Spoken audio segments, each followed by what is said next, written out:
Good morning everyone. ये जो lesson हम लोग का है लॉस्ट स्प्रिंग, इस पे हम लोग 2 वीडियो तो बना चुके हैं, पहले देखिए। उसके बाद तीसरा भी वीडियो बना है जिसमें थोड़ा नोट मेकिंग के रूप में हम फर्स्ट पार्ट को दिखाए थे। और उम्मीद है कि लगभग चैप्टर तो पूर्ण रूप से क्लियर हो ही चुका है सारी की एक एक बात, चाहे पार्ट 1 की बात हो चाहे पार्ट 2 की बात हो। क्वेश्चन भी मैंने वहां पे कुछ लिखे थे जो आपको आंसर करने थे, तो कुछ वहां पे जैसे क्वेश्चन दिए थे, शॉर्ट क्वेश्चन जैसे 2-2 मार्क्स का। लेकिन देखिए, जैसे 11 का आपका एक्सपीरियंस रहा कि 11 में आप जो एग्जाम दिए तो उसमें आपका ऑब्जेक्टिव टाइप क्वेश्चन रहा। ऑब्जेक्टिव टाइप क्वेश्चन जैसे उसको थोड़ा सा समझने के लिए होता है कि उसको आंसर करने के लिए थोड़ा जो टॉपिक है उस पर अच्छी कमांड होनी चाहिए। तो वैसे ही मैं यहाँ पे वो जो लॉस्ट स्प्रिंग हम लोग का जो लेसन है, फ्लेमिंगो का जो सेकेंड लेसन हम लोग का जो ये है, तो इसमें पार्ट 1 जो हम लोग का है, इसमें हम लोग क्या देखते हैं ना कि जैसे कुछ बच्चों की तस्वीर यहाँ पे प्रस्तुत कर रही है जो लेखिका। वो जो बच्चे जो है ना कि अपने बचपन को खो रहे हैं, अपने बचपन को वो एंजॉय नहीं कर पा रहे हैं, बल्कि अपने बचपन को तबाह होते हुए देख रहे हैं कि जैसे वो लोग कचरा बीनने के लिए मजबूर है और जैसे कचरा बीन करके अपने जैसे आजीविका कमाते हैं। तो मैंने यहाँ पे बिल्कुल शॉर्ट शॉर्ट क्वेश्चन बनाए हैं। जैसे 11 में आप एग्जाम में आप ऑलरेडी एक्सपीरियंस कर चुके हो, तो यहाँ पे बिल्कुल छोटे छोटे क्वेश्चन है और शायद आप सब इन कुछ क्वेश्चन का आंसर आप पहले से ही जान रहे हैं। तो चलिए थोड़ा सा इसको देखते हैं, आपका रिवीजन भी हो जाएगा, थोड़ा क्वेश्चन भी देख लीजिए कि ऐसे क्वेश्चन का आंसर समझ आएंगे तो आराम से कुछ भी थोड़ा जैसे 2 मार्क्स का क्वेश्चन हो चाहे लॉन्ग आंसर हो, उसका बहुत ही बेहतरीन तरीके से आंसर लिख सकते हैं, जो बहुत अच्छा आपको मार्क्स दिलाने में जैसे आपको मदद करेगा। तो चलिए मैं यहाँ पर कुछ क्वेश्चन लिखा हूँ, इसको मैं बताता हूँ और आपको ओरली आंसर बताऊंगा। बाद में आप भी समझ करके आप उसको थोड़ा सा प्रैक्टिस कर लीजिएगा तो आपका लगभग पार्ट 1 एकदम क्लियर हो जाएगा। तो देखिए, बिल्कुल सिंपल सा एक सवाल है कि name the writer and the child writer she meets every morning.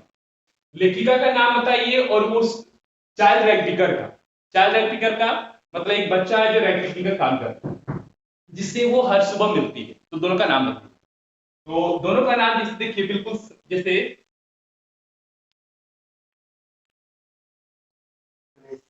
तो देखिए यहाँ सवाल है कि लेखिका का नाम और उस बच्चे का नाम होता है जिससे वो लगातार हर सुबह मतलब मिलती है, मुलाकात होता है। तो यहाँ पे जो लेखिका का नाम है अनिश जैन और जो बच्चे का नाम है देखते हैं उसका नाम साहिब, जो एक चाइल्ड रैंकिंगर है, रैंकिंग काम करता है। तो बिल्कुल सिंपल सा आंसर आप सब जान रहे होंगे क्योंकि फर्स्ट पार्ट यही दोनों से ही ज्यादा चलता है, इन दोनों का कन्वर्सेशन है ऑलमोस्ट फर्स्ट पार्ट। दूसरा क्वेश्चन हम लोग के पास है कि where was Saif native place. Saif का जो कहो कि होमलैंड कहो या तो उसका बर्थ प्लेस कहो, जो उसका जन्म स्थान जहाँ पे उसका एंसेस्ट्रल प्लेस कहो आप, तो उनके पूर्वज कहाँ पे रहे तो उस जगह का नाम बताए। तो उसका हम लोग देखेंगे, इसका उसका जो नाम है वहां पर ढाका बांग्लादेश है। जो 1971 में जैसे बांग्लादेश अलग हुआ तो वो ढाका में रहने वाले थे वो लोग, वो ढाका को छोड़ करके अभी जैसे दिल्ली में आकर के झोपड़पट्टी इलाके में रह रहे हैं। तो उसका क्या है ना नेटिव प्लेस ढाका बांग्लादेश। तीसरा सवाल है कि what force these ragpickers to desert their homeland. किस चीज ने इन रैगपिकर लोगों को, ये जो रैगपिकर तो नहीं थे पहले, तो जैसे नॉर्मल लाइफ खेती बाड़ी वगैरह करते थे, लेकिन अभी रैगपिकर हो चुके हैं, इसलिए मैं यहाँ पे किया हूँ दीज रैगपिकर। तो किन चीज ने इन रैगपिकर्स को मजबूर कर दिया अपने होमलैंड को छोड़ने के लिए, अपनी गृह भूमि या अपने जन्म स्थान या पूर्वजों की जगह को छोड़ने के लिए किस चीज ने मजबूर किया ना। The destruction of their houses and fields, the destruction of their houses and fields due to the storms. Storms के द्वारा जो उनका जो घर और उनका जो खेत वगैरह जो बर्बाद हो गए, उसकी वजह से वो लोग मजबूर हो गए। तो बस ये सिंपल सा आंसर है, the destruction of their houses and fields due to storms या through storms। चौथा नंबर क्वेश्चन हमारे पास है, what does the writer advise Saib। हम लोग देखते हैं कि जैसे तुरंत हम लोग देखते हैं लेखिका मिलती है, उससे कुछ दिन बाद देखते हैं कि लेखिका जब उससे मिलती है तो उसको एक सलाह देती है। क्या सलाह देती है? सलाह देती है कि why don't you go to school, school क्यों नहीं जाते हो, to go to school, school जाने का सलाह देती है। थोड़ा सलाह खोखला सलाह है, लेकिन यहाँ पे आपका आंसर क्या होगा ना, टू गो टू स्कूल। पांचवा क्वेश्चन है, what makes the writer feel ashamed. कौन ऐसी बात है जो लेखिका को शर्मिंदगी महसूस कराता है। जैसे हम लोग कभी कभार होते हैं कि किसी से कुछ प्रॉमिस करते हैं और अनफॉर्चुनेटली उस प्रॉमिस को फुलफिल नहीं कर पाते हैं, तो हम लोग थोड़ा सा या तो कुछ कमी की वजह से फुलफिल नहीं कर पाते हैं तो उस टाइम थोड़ा सा शर्मिंदगी महसूस करते हैं। तो यहाँ पे लेखिका को किस चीज ने उसको शर्मिंदगी करा, शर्मिंदगी कब महसूस कराया? तो यहाँ पे क्या है ना, the inability of fulfilling her promise, जो ये उसकी प्रॉमिस का जो पूरा न कर पाने का जो अयोग्यता, असमर्थता, तो वो है उसकी वजह से वो असेंट फील की।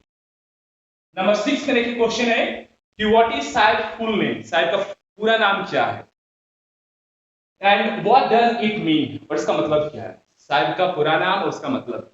साहिब का पूरा नाम हम लोग देखते हैं कि साहिब आलम, साहिब ए आलम, और उसका मतलब क्या है? The Lord of the universe, the Lord of the universe. तो ये बिल्कुल सिंपल आंसर। नंबर 7 में क्वेश्चन है कि पुट टू रीजंस, दो रीजन रखिए, दो कारण रखिए ऑफ नॉट वियरिंग फुटवियर। ये जो बच्चे लोग हैं, ये जो राइटिकर्स लोग हैं, या तो कुछ बच्चे लोग जो है वो लोग चप्पल नहीं पहनने का दो रीजन। तो हम लोग दो रीजन यहाँ पे लिखिएगा की तरफ से हम लोग इस चैप्टर में पढ़ते हैं कि पहला एक गरीबी, और due to the lack of money, गरीबी, पुअर्टी या lack of money, first reason. और सेकेंड क्या है? ट्रेडिशन, इंडिया में कुछ जगह परंपराएं हैं चप्पल ना पहनने का। दो रीजन क्या है? पुअर्टी और दूसरा ट्रेडिशन। नंबर 8 में वेयर इज सीमापुरी, सीमापुरी कहां पर? तो सीमापुरी कहां पर है ना, सीमापुरी दिल्ली के बॉर्डर एरिया में, सीमा क्षेत्र में बसा हुआ सीमापुरी। सीमा जैसे होता है कि पेरिफेरिक वर्ड है, पेरिफेरिक मतलब होता है कि सीमा क्षेत्र। तो यहाँ पे जैसे सीमा से वर्ड आया है सीमापुरी, तो यहाँ पे सीमापुरी बनाया है। तो कहां पर सीमापुरी है ना? On the periphery of Delhi, Delhi के सीमा क्षेत्र पर। चलिए 9 नंबर क्वेश्चन पे है कि हु इज कॉल्ड स्क्वेटर्स, स्क्वेटर्स किसे कहते हैं? तो देखिए स्क्वेटर, जैसे स्क्वेटर किसे कहते हैं ये क्वेश्चन। तो स्क्वेटर्स होता है कि इलीगल ड्वेलर्स, जैसे होता है कि कुछ लोग कहीं पे आकर के कहीं पे जाकर के बस जाते हैं ना, जमीन को खरीदते हैं, ऐसे आकर के उस जगह को मतलब हथिया लेते हैं, उस पर जाके बैठ जाते हैं या तो बस जाते हैं, तो उसको कहते हैं स्क्वेटर्स। तो स्क्वेटर्स कहते हैं कि those who live illegally at some place, कुछ जगह पर जो इलीगली रहते हैं तो they are called squatters. Number 10 में इस क्वेश्चन है यहाँ पर कि are all 10,000 ragpickers dwelling in Seemapuri ragpickers, क्या सीमापुरी में रह रहे लगभग 10,000 जो रैगिकर हैं, सारे के सारे यहाँ पर जो यहाँ पर रह रहे हैं सीमापुरी में, are all 10,000 ragpickers dwelling in Seemapuri, dwelling in Seemapuri ragpickers not squatters, क्या सारे के सारे सीमापुरी में रह रहे लोग स्क्वेटर्स हैं? तो ये क्वेश्चन है। तो हाँ बिल्कुल, ये जो सीमापुरी में रह रहे हैं ऑलमोस्ट 10,000 जो रैगिकर्स जो रैगिंग का काम करते हैं, सारे के सारे स्क्वेटर्स हैं, क्योंकि ये लोग मुख्य रूप से बांग्लादेश के ढाका से बिलोंग करते हैं, लेकिन अभी दिल्ली के सीमा क्षेत्र में आकर के इलीगली बसे हुए, तो इनको स्क्वेटर्स कहते हैं। तो ये सारे के सारे स्क्वेटर्स। नंबर 11 में क्वेश्चन है कि why have they resided in Seemapuri for years, ये जो सारे लोग हैं सीमापुरी पे क्यों बसे हुए हैं, सालों से, दशकों से ये लोग बसे हुए, क्यों बसे हुए इस जगह पर? तो देखिए इसका सिंपल सा आंसर है क्योंकि इस जगह पर वे लोग अपने स्टमक को फीड कर लेते हैं, यहाँ पे उनको जैसे फूड वगैरह वो अर्न कर लेते हैं, फूड का जुगाड़ हो जाता है, इसलिए जगह पर वहां पे बसे।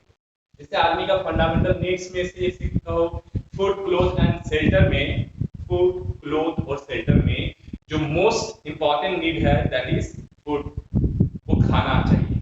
Without cloth we can survive, without shelter we can survive, but without food we can never survive, किसी भी हालत में हम लोग सर्वाइव कर सकते नहीं। तो they can obtain food here, that's why they are staying here. तो सिंपल सा आंसर है कि they can feed their stomach. चलिए नंबर 11 का आंसर। अब 12 में हम लोग आते हैं कि what is the attitude of elders towards right teaching.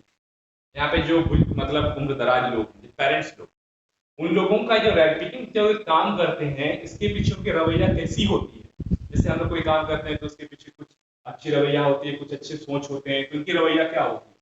तो यहाँ पे जो जितने एल्डर्स हैं वो जो राइटिंग करते हैं, सिंपली उसको मानते हैं ना कि as a means of survival, सिर्फ आजीविका के रूप में उस काम को वो करते हैं, मतलब बिना कोई कहो कि इंटरेस्ट का, they just do this work only to get their food, only to earn little money, मतलब कोई ज्यादा उसमें इंटरेस्ट नहीं है, सिंपल सर्वाइव के लिए उस काम को वो करते हैं। नंबर 13 में क्वेश्चन है कि what makes their life run, कौन सी चीज उनके लाइफ को चलाता है? जैसे तो सिंपल सा है कि money makes our life run, पैसा हम लोग की जिंदगी को चलाता है, लेकिन यहाँ पे जो है इन लोगों का, यहाँ पे rag picking makes their life run, ये कचरा बिना उनके जीवन को चलाता है, because with the help of this rag picking they just acquire everything, whether their food, their shelter, their clothes, or whatever the things they needed. तो वो किससे प्राप्त करते हैं? रैग पिकिंग से। तो what makes their life run? Rag picking makes their life run. चलिए next है हम लोग का क्वेश्चन की 14 में कि why do the child rag pickers speak rags eagerly. ये जो बच्चे लोग हैं, जो बच्चे लोग, अभी हम लोग थोड़ा सा ऊपर क्वेश्चन देखें कि एल्डर्स कैसे रैग पिक करते हैं without any interest, just for the sake of survival. लेकिन बच्चे यहाँ पर किस तरह वो रैगिंग के काम करते हैं? ना बच्चे इस रैगिंग काम करते हैं with all interest, with all enthusiasm, with all curiosity.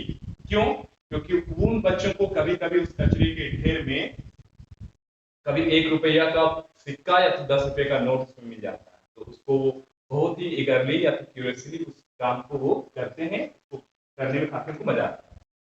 Number 15 में क्वेश्चन यहाँ पे नेक्स्ट है कि व्हिच गेम फैसिनेट साहिब, कौन सा जो खेल है साहिब को अपनी तरफ आकर्षित करता है। जैसे हम लोग भी होते हैं कि कोई जितने भी खेल हम लोग के आसपास बच्चे लोग खेलते हैं, तो कोई खेल हम लोग का पार्टिकुलर जिसमें हम लोग काफी ज्यादा इंटरेस्ट लेते हैं या तो काफी ज्यादा उसको अच्छा लगता है, तो यहाँ पे कौन सा वो खेल है जो साहिब को आकर्षित करता है? हम लोग इस चैप्टर में देखते हैं कि जो टेनिस है, टेनिस साहिब को ज्यादा आकर्षित करता है। तो चलिए देखिए नेक्स्ट है कि हम लोग का 15 नंबर क्वेश्चन है। हम लोग देखिए इस चैप्टर में कैसे मतलब चैप्टर को आगे बढ़ते जा रहे हैं कि क्वेश्चन सिंपल सा बनाते जा रहे हैं। तो देखिए 6 नंबर क्वेश्चन यहाँ पर है कि from where does Sahib get tennis shoes and dress worn and torn। worn का होता है इससे पुराना, जैसे बहुत ही पुराना मतलब फेडेड ड्रेस हो जो मतलब बहुत ही पुराना हो चुका है, और torn का मतलब फटा हुआ वगैरह। तो यहाँ पर साहिब कहाँ से साहिब को मिलता है वो टेनिस शूज और वो ड्रेस, वो शॉर्ट्स जो ड्रेस पहनते हैं टेनिस यूनिफॉर्म, तो कहां से साहिब को मिलता है? तो यहाँ पे जैसे साहिब जिक्र करता है कि उसको ये शूज और ये जो ड्रेस मिलता है वो कोई एक बच्चे से मिलता है, कोई रिच फैमिली के बच्चे से जिसका खराब हो चुका था, तो उसको डेजर्ट करता है, तो साहिब उसको मतलब उसको ले लेता है, उसको पहनता है। कहां से मिलता है? क्या boy from a rich family. Next 17 question है कि when is Sahib allowed to enter the tennis club.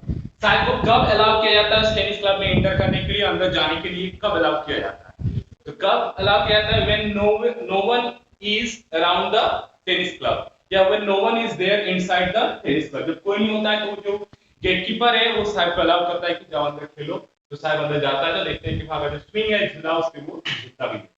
तो कब अलाउ किया जाता है? कि when there is no one inside the tennis club, at that time he is allowed। अगला question है 18 में कि where does Sahib start working। Sahib हम लोग देखते हैं कि लास्ट में चैप्टर के एंड होते होते साहिब अपना कचरा बीनने का काम छोड़ देता है और कहीं काम करना शुरू करता है। कहाँ काम करना शुरू करता है? सवाल यहाँ पे ये है, तो आंसर क्या होगा ना? Eight the tea stall. तो टी स्टॉल पे काम करना वो शुरू करता है, एक चाय की दुकान। नेक्स्ट अगला क्वेश्चन हमको पता है कि हाउ मच वेजेस, कितना उसको मजदूरी, वेजेस का वो is side paid eight the tea stall. Tea stall पर कितना उसको वेजेस दिया जाता है, कितना उसको मतलब पैसा दिया जाता है। तो यहाँ पे लोग कितना देखते हैं ना, 800 रुपीज, 800 रुपया उसको दिया जाता है, साथ ही साथ 3 मील्स मतलब कंप्लीट मतलब मील जो उसको खाना जो जरूरत पड़ता है खाना भी उसको दिया जाता है। तो कितना पैसा है ना? 800। लास्ट क्वेश्चन जो है फर्स्ट पार्ट का, ये जो लास्ट क्वेश्चन बना है यहाँ पर कि what has snatched Sahib carefree look. Sahib का जो केयरफ्री लुक है किसने छीन लिया है, किस चीज ने छीन लिया है?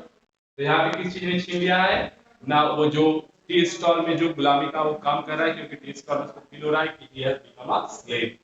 तो स्लेवरी जो है, slavery at the tea stall has snatched Sahib's carefree look.